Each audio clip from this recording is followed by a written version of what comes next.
Okay, good morning. This is Alfredo, Bill, and Glenn from VSIG, and we welcome Shreedeep, good friend of ours. I think I think the first time we met was ICANN 60 or something in Abu Right. Dhabi.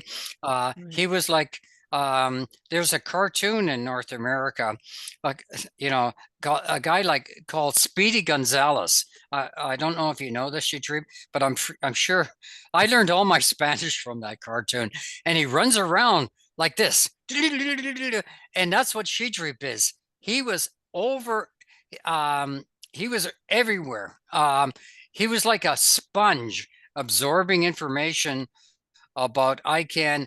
And over the years, we've always kept in touch. And last year, I believe, or the year before, he asked me to be a speaker for his group, which he's a mentor with ICANN. So I did a walkthrough on my own personal experience, going through my experience with IGF and ISOC board and ISOC and all my positions that I had with ICANN and where I started and where I am today. So it was, I guess we would call it the internet governance journey. And so I thought it was valuable. So this is called the payment. So I'm having Shreedeep here today, but I posted your wiki page before this call. It's so extensive. And in a minute, if you can just sort of do the high points so that the students can benefit. Now, the reason we're doing this, and we changed from the original topic that I had in mind for development, which could be very extensive, but it's because of Bill. And I have to blame Bill because Bill made a very good point. We had I guess a very deep discussion about a topic with a gentleman who wrote a Circle ID, Mr. Timberg, and also two other people, Marita Moll. And we had a very deep discussion about multi-stakeholderism. And I don't think, and Bill made a very good point, it didn't deal with the fundamentals. And I can't think of anyone more in the weeds, more practical as yourself, Shreedeep, on this. So I know you have a presentation this morning. I just want to put it in context. Let me just ask Bill, is that right, Bill? Am I putting you on the spot the right way? I don't think I made the point that we're getting too far in the weeds. My point was we're so close to it, we see the issues that still need to be resolved and occasionally lose track of the actual accomplishments. So it was a little more negative than was perhaps desirable, but close enough. Close enough. Good enough for horseshoes, as they say. Sorry for all the listeners of this session. A lot of North American acronyms or sayings, but we'll try to reduce that. Shreedeep, welcome to the call today. Thank you.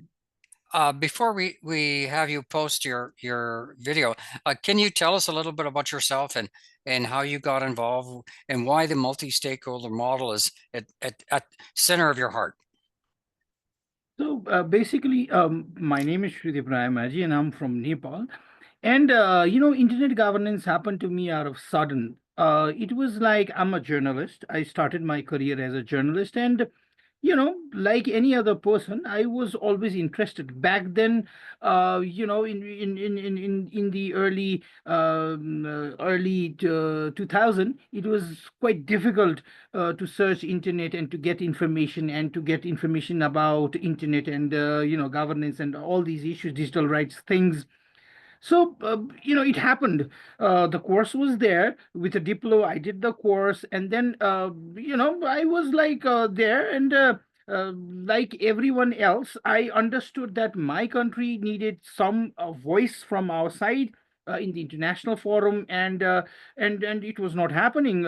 It was represented by few other people, few other NGOs. There were things like these that happened, and I believe that I could see the problem. And working as a journalist, I always had this experience of documentation and what I could do from the writing perspective. And the best thing about me was I got the best knowledge and values from organizations like Diplo. So the more focused on a value-based approach, especially with internet governance, about digital rights, about all these things. So we were groomed in such a way where we were exposed to the international standards, but with better values. So that's what groomed us. And I was one of the founding members of Internet Society Nepal chapter. I started gradually learning about the issues and then moved on. So it worked like that. And I started researching. I started looking at the resources that were available in our country and what we were lacking, and things started working out. I started preparing report. I started doing surveys, highlighting the issues, started the public policy process. And these were the things. And basically what I believed with internet was, it is full of resources. It is all about how you can use those resources. I mean to say, social media has empowered us to reach out from, I'm talking to you from Nepal. That's like thousands of kilometers away. And it is possible for me to reach out to you guys, and it is possible. And somebody could record it. And these are the values that has to be integrated, where we create ripples, where we share values, where we collaborate. These things are very important. These things are supposed to be developed as passion, and these things are supposed to be carried on by the new generation of leaders who could bring out change. We believe change, we say change, but we do not work towards change. And this is what change is all about. This is what youth is all about. You have that values. Go use technology, use internet, and share the knowledge. And it was more of a part of our learning as well, because I still remember my first IGF was physically was in IGF 2013 in Indonesia, where I was there in a UNESCO session where they were talking about freedom of expression, and somebody shared the report. These things are happening in South Asia, and I stood up and I said, "No, I'm from Nepal, and this is the situation that is reality of Nepal." And that's where the change started. That there were people who said, "No, you are wrong. There is a recorded, there's a certain person has written a blog about it, that I had said something, and there was a whole the discussion started. And that was the whole point, that you from your country, you understand the issues, you stand up and you engage. And that's what, like Asia, especially when you look at Asia right now, we have a lot of problems in Asia. So I think there is a hands up. Yeah, Bill? this is Bill Juris. I just wanted to note that what you're seeing is just another iteration of what the whole internet governance sees. People say South Asia, and what they really mean is India, period. Right. And we talk about the internet, and what we tend to mean is North America, end of discussion. And so it's the same issue, just Totally. the issue has spread out, but it hasn't Right. gone away. Right. Right. So the challenge is, even in APR-IGF, we have been voicing it out. Just because a country is big doesn't mean, it's the country. I mean to say, Asia is full of, there are like many countries, and every country has its own issue. Every country is unique. Every country has its own challenges, and it has to be brought to the table. And that's how multi-stakeholder is the most beautiful thing, where we can create that inclusion, where we can create those values of creating and learning and collaborating. And these values are very important, where we have to work, because this is not the whole idea of representation, but this is the whole idea of representing everyone, because we have had talks about here in Asia Pacific, where we talk about giving fellowship on the basis of merit. And I have argued that just because somebody cannot speak English doesn't mean he or she is not qualified in terms of what internet governance or multi-stakeholderism is all about. It should be given a priority to people who have not been represented. So I think these values are very important, and how we are gonna aware, how we are gonna bring those people to the table, because it's a bottoms up approach, and that's how things will change, and things can change. Great. Thank you. That's a great introduction. And I encourage everybody, and I'll post the wiki link in the YouTube channel recording so people can go back. It's a very extensive set of achievements. I swear, I thought you were 70 years old. The number of things you've achieved. I gave you access so we can show your set of slides, Shreedeep. So if you want to start walking through your slides, I'm going to be monitoring people coming in. So I'm going to be one eye on the slides, and you'll control your own slides, and I'll be adding people. Most of our current students are well, participants are working people. They come in after they come back from work, mostly from Africa, numerous countries. So go ahead. So should I be sharing the slides, or you would be sharing the slides? No, you go right ahead. Okay.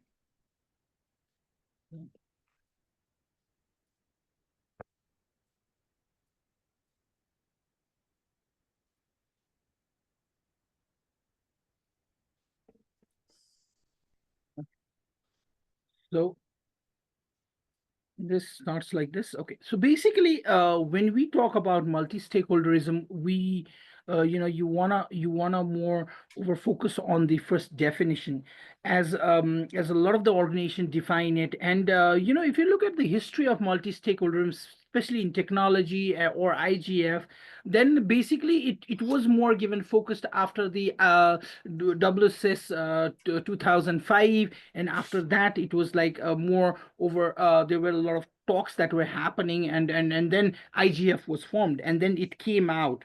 So there are a lot of organizations that support the definition, but I've primarily taken two of the definition, where ICANN defines the multi-stakeholder model.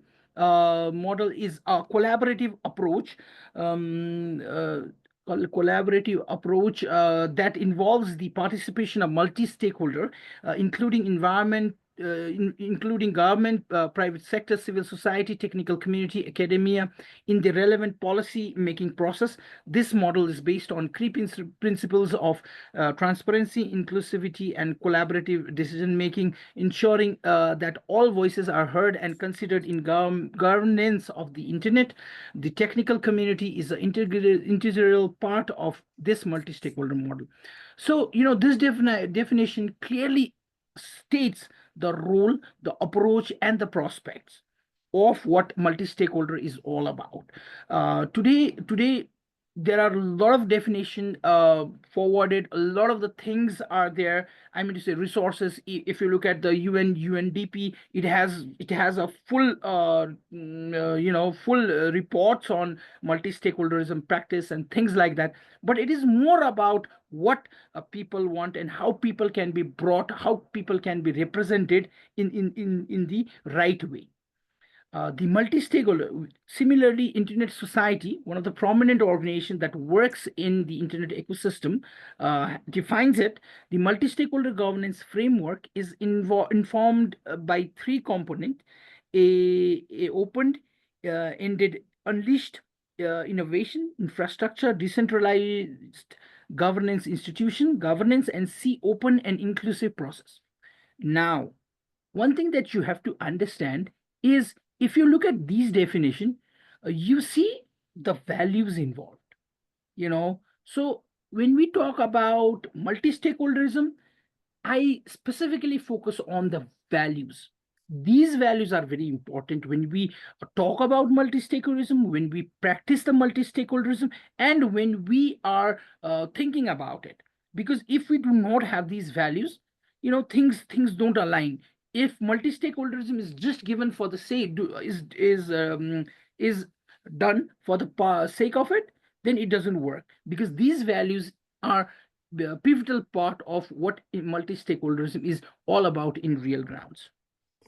So the core values: openness, transparency, accountability, diversity, inclusion, equality. It's all these values that make up multi-stakeholderism, especially when we talk about inclusion. Why is inclusion important? Inclusion is important because we need to get people in.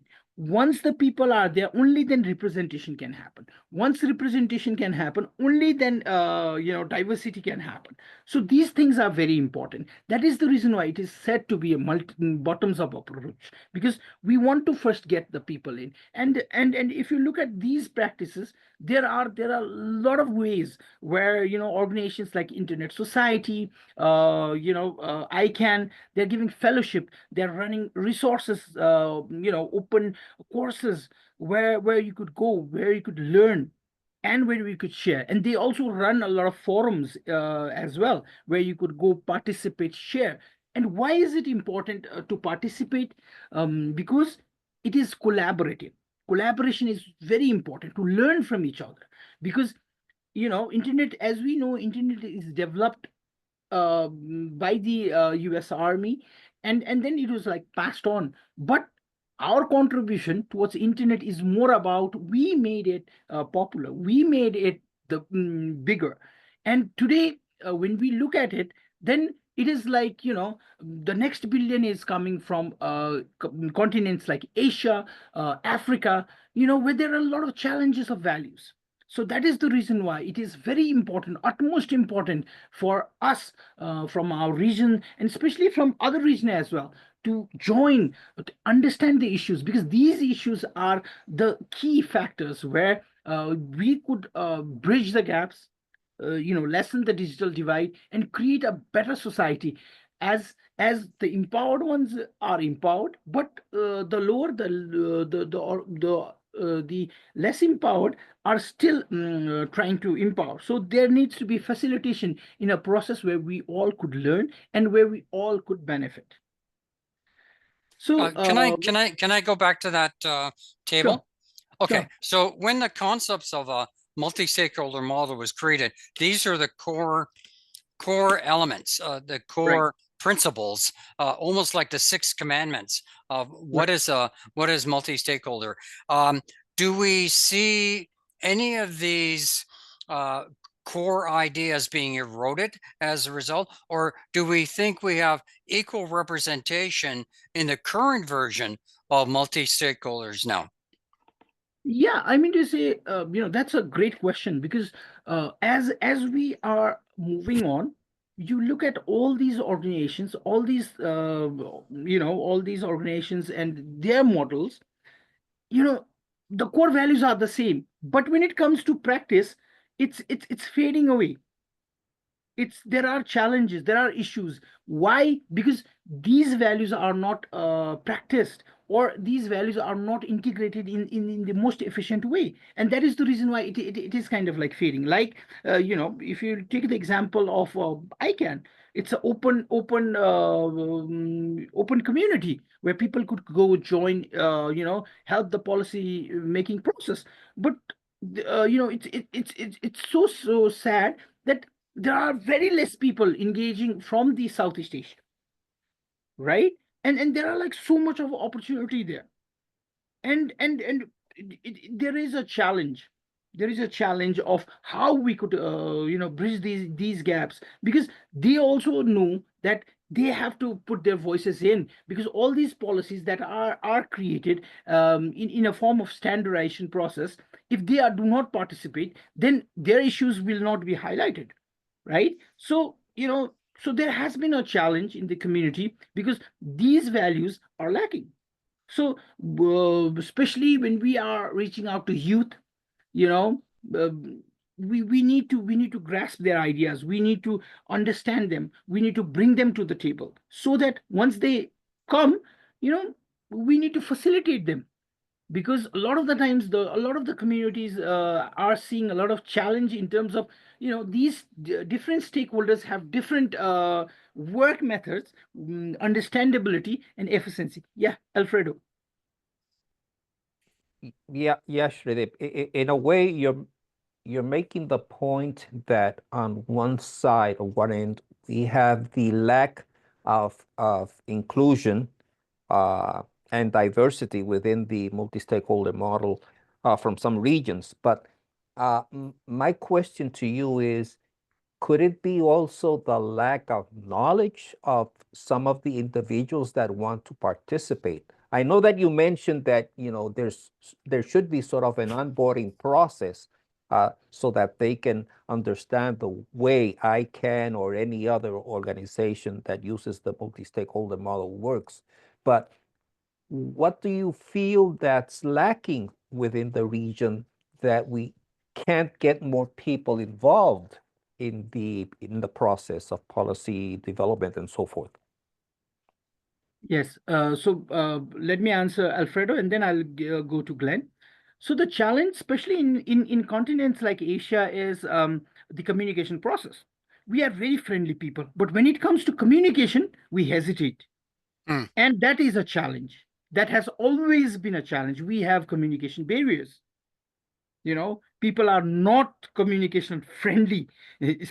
Just try to see that. And English is not our native language. And the countries that have English as native language, they're already up. They're already working their way in, but especially with other countries. And that's what the challenge is about, in all these forums, fellowship, the native language is English, right? When you fill up the forms, or all the content is in English. So these things, these smaller things, these smaller issues, are a challenge. Apart from that, the process as well, about how we are going to reach out to these newer people, about the onboarding process, how we are going to facilitate them, is it has been a challenge. And it is more about how we are going to do it, because a lot of the people who are engaging uh, are, it's like sometimes you have to be told what to do, right? That's what I do with my fellows. I tell them that when you are outreaching, when you come to ICANN fellowships or all these fellowships, it's not a free event. A lot of the money is being spent on you. For what? The question is, for what? So what do you want to do about it? Right? Go back, do something, record it, create a better opportunity for yourself, for others as well. That's how it is how it will multiply. If you come, if you make it for yourself only. And a lot of the times these things have also also has evolved as a challenge, that the people who are engaging are more focused on the engaging thing. The people who are smart, they keep on engaging. The people who are who are trying to engage, they don't know the way. So we are facilitating, we are trying. So it's a more about, I strongly believe that it is more about communication, it is about the language barriers, and it is about what kind of approach we have towards youth as well. Yeah, Glenn, I hope Okay, that. thank you. I'm going to pick on one word in this table, and the word I'm going to look at is equality. And what comes to mind is the great British writer George Orwell. He made a statement probably at the time he wrote the book 1984. He said, "All people are equal. Some are more equal than others." So we have this impression that everyone has equal access, everyone has access to say their voice. But you said it yourself. We've excluded some people right off the bat by language. We excluded them by, if they had a good education. We've excluded them based on class. So it's a big challenge. I know, working with a group we started with the Dynamic Coalition, which is teen coalition. It's between the ages of 13 and 19. That's an underrepresented group. They're not part of the youth identification within ICANN, ISOC, or any group, but they're an underrepresented group. Then we have seniors, and then we have 15% of our population which have a disability. So when you start to add up these groups, they're actually a very large number which have no voice. They're not equal at all. So how do we deal with this issue of these people being really not part of the process at all?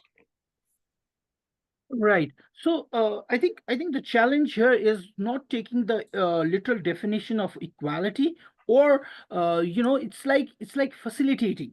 So when we talk about the bottoms up approach, and when there is a group which has barriers, then to facilitate them, we give them the opportunity, we give them the resources so that they become equal. So that is the sense of how it should be pushed, and how we are gonna include people, and how the representation, the diversity comes in.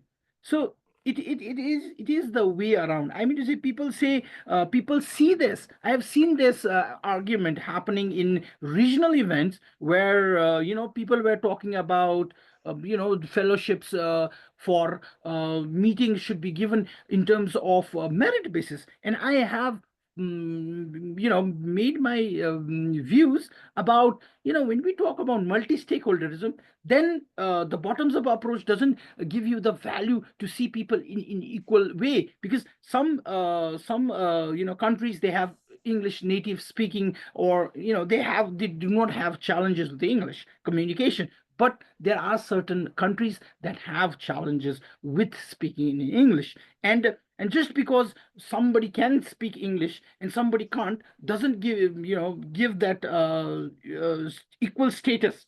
So the people who can't should be prioritized, should be included, should be given the preference. And the people who have, they should also be they should be represented. So that has to be understood in the values, where multi-stakeholder doesn't treat everything in an equal way, but it tries to create that opportunity for the ones that have not represented in a more equal platform way. So Great. probably I hope that answers your question, Glenn. Great, thank you. Yes. So basically, with all these stakeholders, discussions happening, we all know what internet multi-stakeholder concept or multi-stakeholder representation is all about. So there is the government side, there is the private side, there is the academic side, there is the civil society side, there is the technical side. Now, I would like to share you one of the practice that is happening here in Nepal. So recently, I was involved with one of the conferences, and I had a huge debate with one of the government person, that they are trying to bring in the AI policy paper. And they told, we had a discussion that I said that, if a policy is being made, that policy has to be standardized in such a way that a, a educated person should be equally be able to own it, whereas a person, a beggar in the road, should also be able to own it. It should address that level of authenticity, that it should be addressed to all. But especially in our countries, our part of the world, when we talk about openness and when we talk about collaboration, everything, it's just that they put the thing in the web, and they say it's open. So there is no effort being done other than putting it into the web. And when you look at the accessibility, reach, all these things, there's so much of complication. So, with stakeholders, with the practice, it has to be it has to be facilitated, it has to be worked within the collaboration, so that there could be more better efficiency could be taken out. And it should further help in molding a policy, in creating getting the problems and challenges. Because if you look at the public policy process, I believe that with multi-stakeholder process, it is all about simplifying the challenges. And when you work on these challenges with the approach of multi-stakeholderism, where the government, private sector, academia, civil society, technical sits together and works within a challenge or problems, then the solutions are there. I mean, see, you don't need to look into other things when the voices are there, when the things are around. So it has to be, if the communities can't come, then the government should be able to reach out to them, right? So it should be more in a very facilitating role. It should not be authoritative or regulating way. It should be more of a facilitating role, where we clearly see that every time when we talk about multi-stakeholderism, it is all about facilitation. It is all about working your way with collaboration and learning as well, because these stakeholders have their own learnings, these stakeholders have their own system, these stakeholders have their own challenges, problems, and opportunities. And once it comes within the multi-stakeholder platform, a new thing evolved. Standardization is there. So that is the way how it evolves. And there has been a practice. I mean to say, I was doing a session in the Nepal School of Internet Governance, when we did a role model session. And the people from different work life, people from different communities were there. And when they went to when they there were the different groups, and everyone was allowed to change their groups and work on an issue, their perspective changed. They could see that the things, how things could be molded, how things can change, and how perspective can change. And that was a perfect example where multi-stakeholder brings in the best of policies, best of public policy process and understanding. So this is a slide that I've taken from Diplo Foundation, and it clearly shows, it's a mess. Multi-stakeholder is a mess, but the way it should be worked on is with values, proper values. Once you are guided with proper values, things align. Because what happens is, private sector has its own issues. Private sector, it works on innovation, it works on business generation, whereas government side, it works more on civil society, it works on creating those values. And similarly, academia works with value generation. So it's all about how things come up and how things are facilitated around. Because if you look at the multi-stakeholder practice around the globe, it cannot be regulated, it has to be facilitated by the government with different stakeholders. Only then, when there are no restrictions, then it comes out, then the collaboration starts, then the issues emerge, then the challenges are there. It can be easily rectified, it can be easily be managed, and things go well. So this is a perfect example, and I've always used this image because it clearly shows what a mess multi-stakeholder is, and it takes ages. I mean, say we've seen it in ICANN, where just to make a certain statement, it takes a lot of time. That public policy process is all about consensus building process. So it comes, somebody has some certain dissatisfaction, then it gets re-edited, then again the whole thinking process starts, and then the angles come in. So it's all about values. Once the values are clear, multi-stakeholder process suits out, and it's very easy. So, now we are going to talk about some challenges and perspectives. These challenges are there because I had done research about, not research, I had done a survey about multi-stakeholderism, and it was highlighted in back in NSIG, where Glenn had even provided me with a booth in the NSIG 2018, I think. So this survey was done in 2018, and these challenges are listed from there. So the first one, lack of awareness and understanding, limited knowledge about multi-stakeholder model among grassroots users. So we've talked about that. Representation and diversity issues.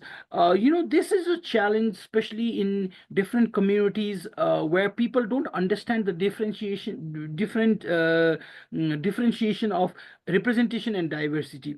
It's all about how we empower people using inclusion. Then once people are empowered, representation happens. Once representation is there, only then diversity comes in. So it's all about working your way in, empowering people, and creating that change.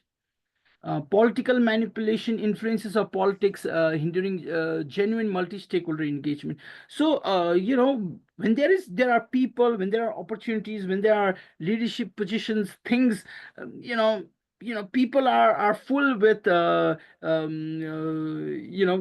have dreams, they have values, they have they have their aspirations. So it kind of like works. But the only thing is, you have to, once your if your values are clear, you know beautiful things align. If your values are not clear, I mean to say, you go into a different zone. I've been running a project called Learn Internet Governance, where we have reached out to so many groups. I mean to say, recently we did an outreach to the Bhutanese community. So it's all about how you can use it. And there are groups that have money, that have resources, and they're doing nothing. So I think it's, once you are empowered, once you have values, it is your responsibility to work your way in creating that own legacy, in creating your own values as well. So a lot of the times these things do happen. So communication barriers, ineffective communication channel among stakeholders. So that's what I was talking about. Me personally, coming from a communication background, I mean, I've worked as a journalist. I've always believed in documentation. I've always believed in how information is passed on. It is very important for the information to go to the right people at the right time. If communication is just there for the sake of it, it doesn't make any difference. So that has to be understood and used. It's just a way of process that, if there is a good information, people do make use of it, right? And the information also has to be in the way people understand, right? If somebody speaks to me in English in a very American tone, if I'm not able to understand it, then it is very hard to get the information, right? So it has to be in such a way that the information can be used or absorbed. Hierarchical leadership structure, top-down approach contradicting the bottoms-up ethos of the model.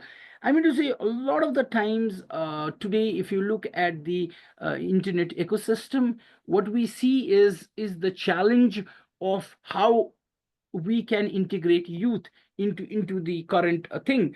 I've talked about this. I strongly believe, when we talk about multi-stakeholderism, I believe that we need the knowledge and experience, as well as the youth with the passion and action and mobility. So that has to be combined. What happens is, a lot of the times, youth, the information that is passed on is not the kind of information that youth grasps on. So I even had a talk about why we are not advertising the ICANN fellowship in social media, right? Because a lot of the people are there. Then it's a great medium. Then why aren't the information in terms of the fellowship or any other resources are not, it's not advertised there? And I got the answer that, it's not a formal event, this and that. So the point is, it has to be focused. It has to be managed in a way where people can absorb it. And looking at the current trend, looking at the technological advantage of how we can use people, we can use resources, then it's all about not the hierarchy system, but it is more about decentralizing, putting the information, right information, and creating that ripple effect where people use it and then reuse it, and then that way the ecosystem is well sustained.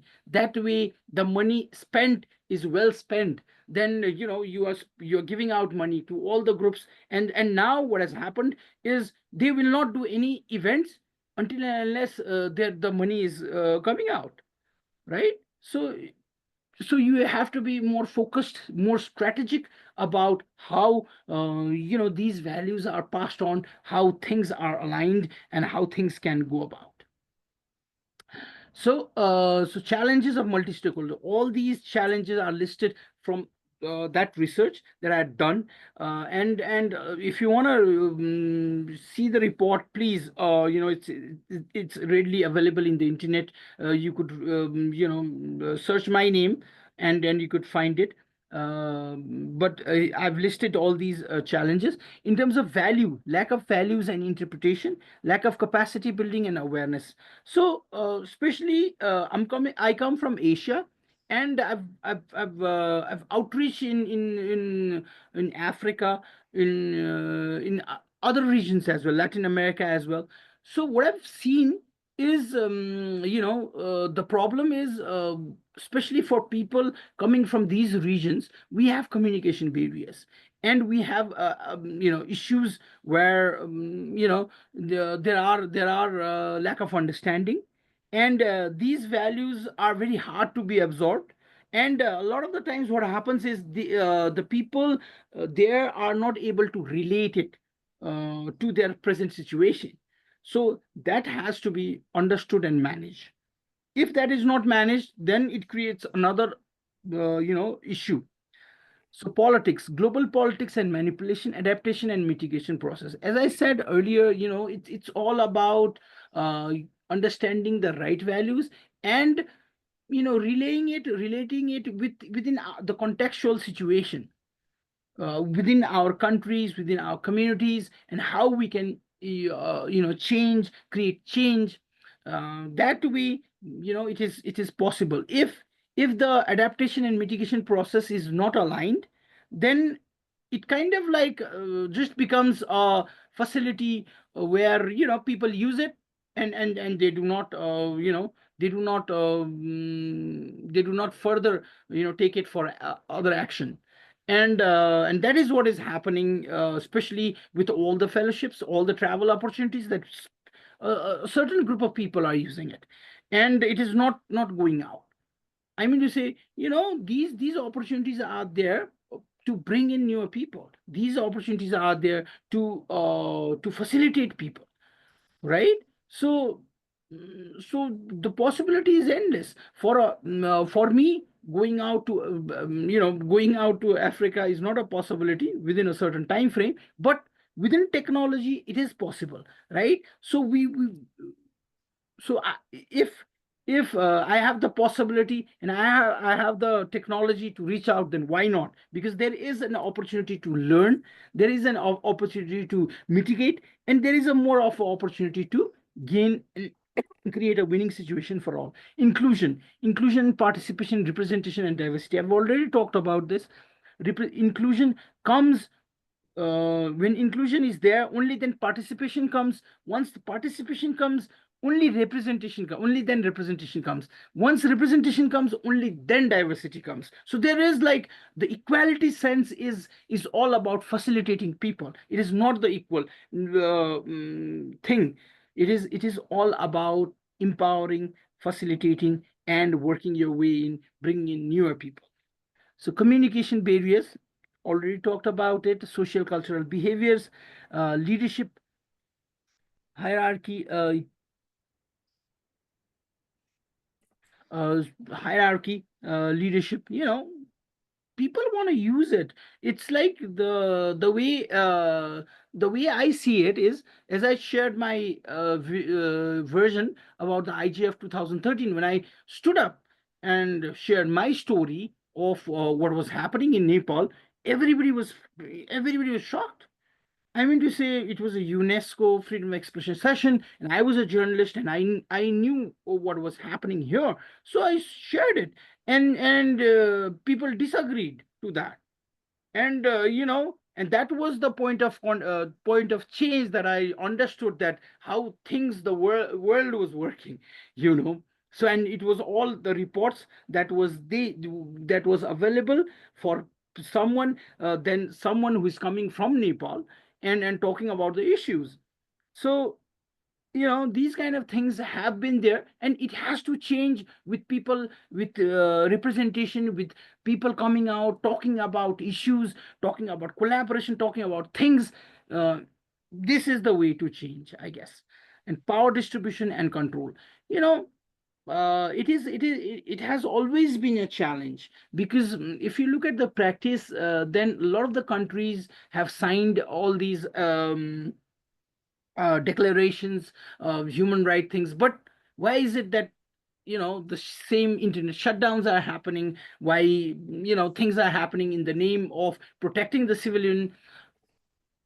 It's because people are not talking about it. Once people are empowered, once people have the values, once they start to talk about it, things change. Because what I have believed in is, change doesn't come easy. For change to happen, there has to be someone who has to suffer the consequences of change. He has to spend his time, he has to spend his resources, he has to spend his efforts. Once he does that, only then things work out, and it works, and the change is for the world. Now, who's going to take the responsibility of change? So that is a challenge. That is where we have to empower people. Once people know their rights, once people talk about their rights, once people share views about what is happening and how things could change. Because today, in the world of technology, what is facilitated, or what is possible is, if there is something happening in some part of the world, and that is, we believe, is not as per the standard, then people do talk about it. People do share their views. Whether right or wrong, people have this attitude. And that is where, it is all about the learning attitude. It is all about how we can change, and how we can create these support, these collaborations, and these change of values as well. So now we will talk about the scenario: developed nation versus the lower economies. I focused on this because it is very important that we have to understand why we are not equal, right? So the developed nations, they have core values, they have awareness, there's capacity building, there is standardization, everything is aligned. But especially with the lower economies, what is happening in countries within the specific region in Asia and Africa is, we do not have core values, we don't have standardization process, threats, politics, assumptions. Whatever we get is just a version where some people go, they sign the treaty, and it's just there. For example, I'll give you an example. In Nepal, the Privacy Act came after the GDPR. I mean to say, it was there, but literally, due to the GDPR third party compliance, Privacy Act 2018 was launched here in Nepal. And still today, the act is there, but if you talk about the whole privacy thing, you know even the government is sharing people's information. I mean to say, people's information are put on the website. People do not have an idea about what privacy is all about, and it is shocking. I mean to say, a lot of the times it works like this because values are not developed. So values are very important. Once the values are aligned, once the core values are there, then the process starts. But what has happened is, there is a challenge where, all these things are done.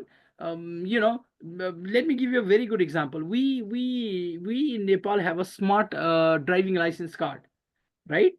So it came out of a grant from ADB, so that's Asian Development Bank. So it came out of that funding part of a grant. But even if you look at the local police, they do not have a device to check that.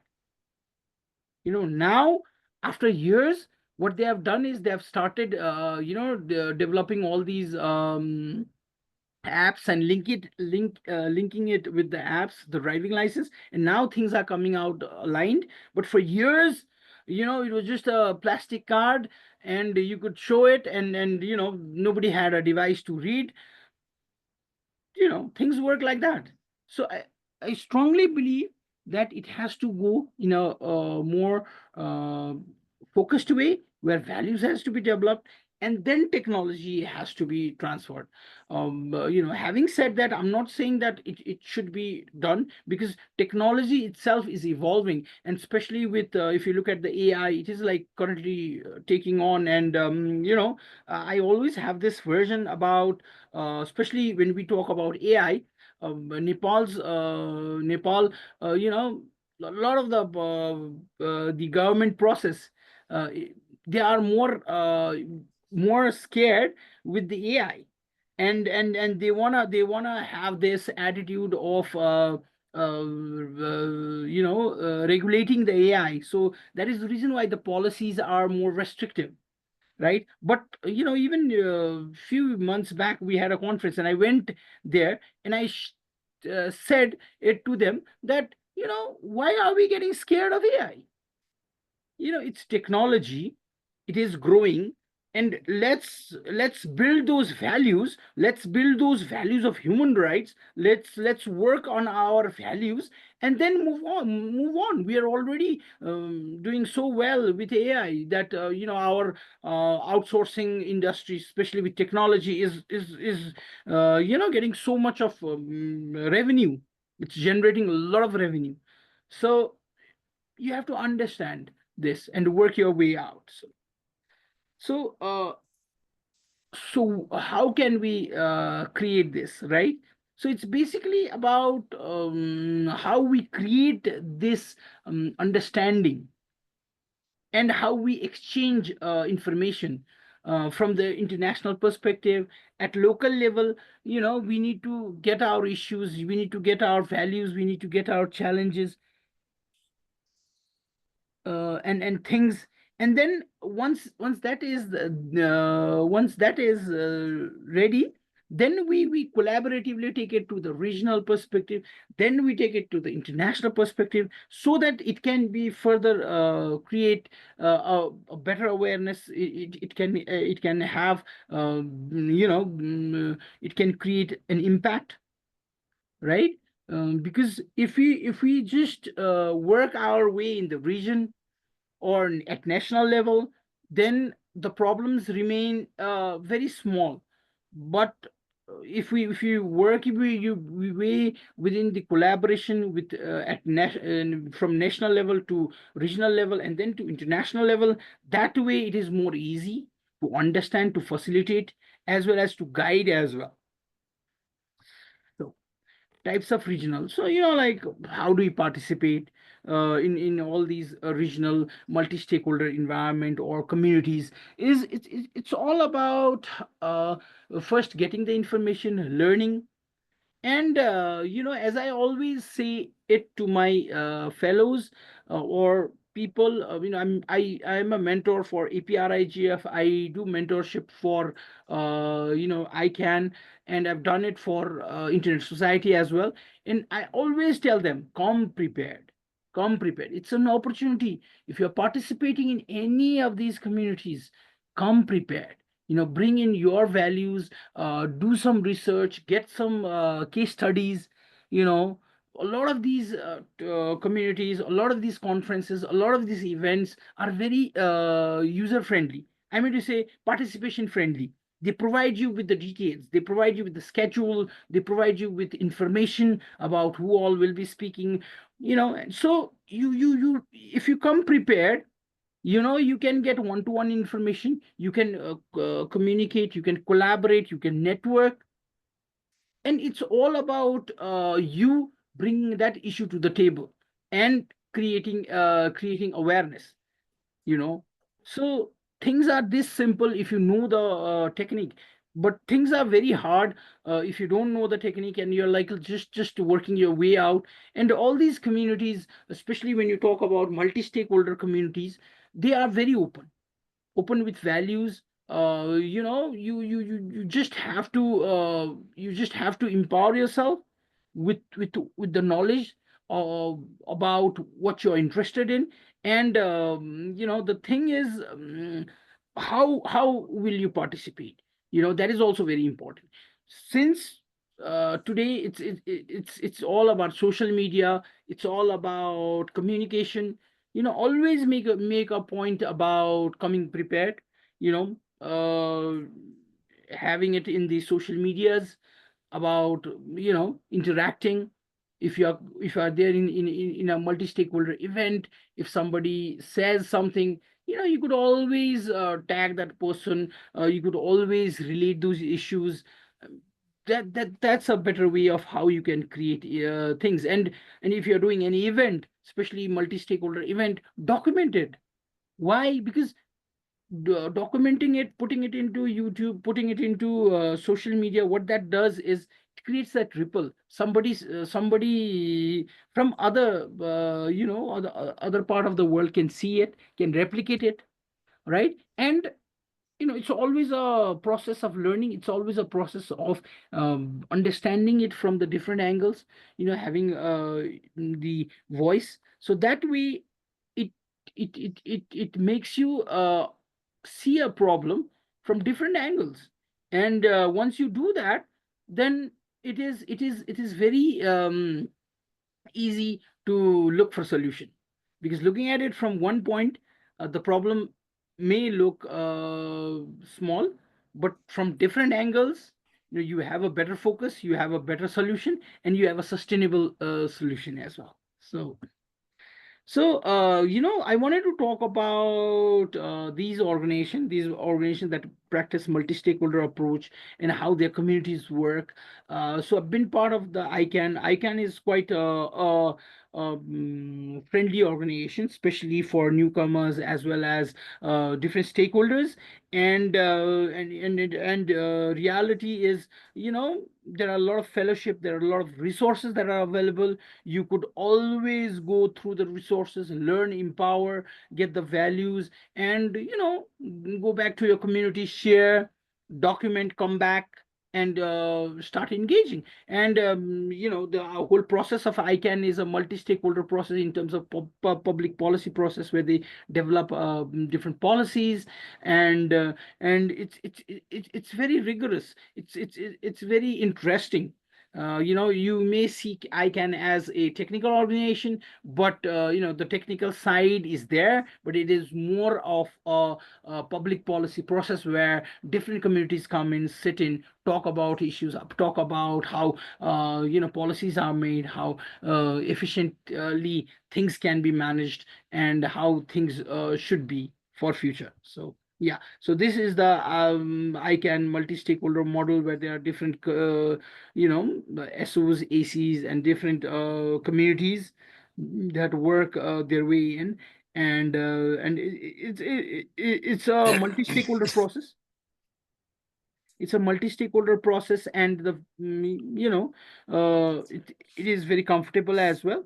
And reality is, these organizations have the values, these organizations have the information, but when it comes to all these other nations or communities that are supposed to come and collaborate or share, there are challenges, problems. So these problems and challenges are supposed to be managed by the community, whereas the community itself, a lot of the times, are involved within their region, within their limitations, where the values are clear, from ICANN, that how multi-stakeholders should roll out. And a lot of the times the communities are not able to manage the newer communities or the newer group. The values of openness, the values of these are there and are practiced, but the facilitating part is somewhere where a lot of these things lag behind, and these communities are not able to come and contribute. So IGF, Internet Governance Forum, a lot of you might have participated. A lot of you might have hear about what IGF is all about, and it's an open community where there are different national, regional initiatives.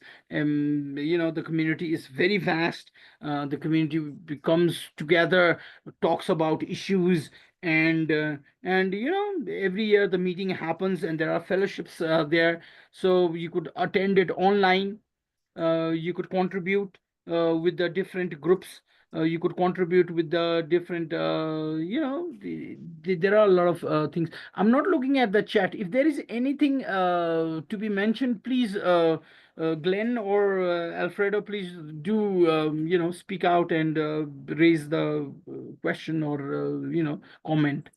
No, we're doing well. Anything that myself, Bill, and Alfredo are adding things into the chat which support what you're saying. So we're giving info as well. So no, go right ahead. Okay, so Internet Society. Internet Society is also one of the very prominent community, multi-stakeholder community organization that has been facilitating, especially the youth. They have specific programs about youth ambassadorship. They have resources with about internet governance, about loads of courses where you could get values. And these values are very, very important. Once you have the values, go back to your communities, look into your communities of what you are lacking, how you can bring in change. They have chapters. You could apply for a chapter, and you could work your way in. But one thing that you have to understand is, you know uh, you have to understand your community. You have to understand the challenges, and these challenges have to be brought to the international community. If this is done, you know things are really aligned, and it's very comfortable. But a lot of the times what happens is, the chapters or the community, they get engaged within their own problems, and they could not, they cannot come back and then create that, the standardization. They could not focus on the standardization process. So always reach out to them. It's very comfortable. When we talk about all these ICANN, Internet Society, they have regional level people, especially stakeholder group, stakeholder managers, staff, that facilitate you, and you could engage. So it is a very good resource, and the values that these organizations put in are very important, and are creating those base for a lot of these youth leaders, and it's happening. So this is very important. And if you are interested in the multi-stakeholder process, I would strongly say that it is all about listening. It is all about researching. It is all about understanding the values. It is all about understanding. It is a self learning process where you get to understand, standardize, and then come back and then create your effort. Because multi-stakeholder process itself cannot just be limited to just learning, but it has to be more focused on sharing. It has to be more focused on giving opportunities for others, and it has to be always has to be, it has to change. It cannot just remain stagnant, or it cannot, it is not formidable. That is what I believe in. I've been through this process, and I'm still learning. I'm still learning. So there is a lot of things to be learned in this community. There are a lot of leaders. Alfredo is here, who is who is a genius. Glenn is also there. All these good people are there to facilitate every one of us, and we could learn, collaborate. So it's very important for us about how we think and what we want to do.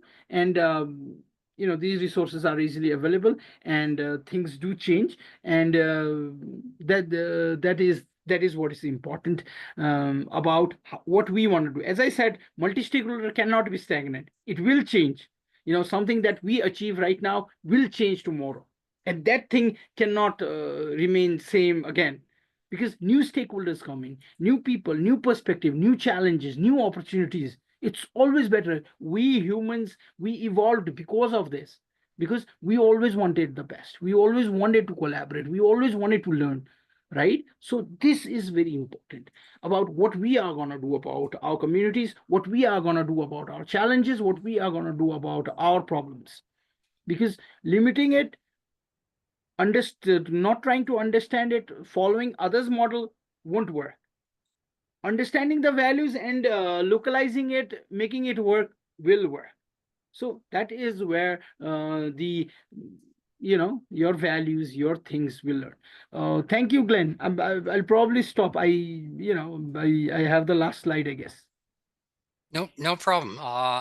Okay. So I'm just looking for the last comments in the, yeah. So myself and Alfredo have been adding links for everyone to get involved.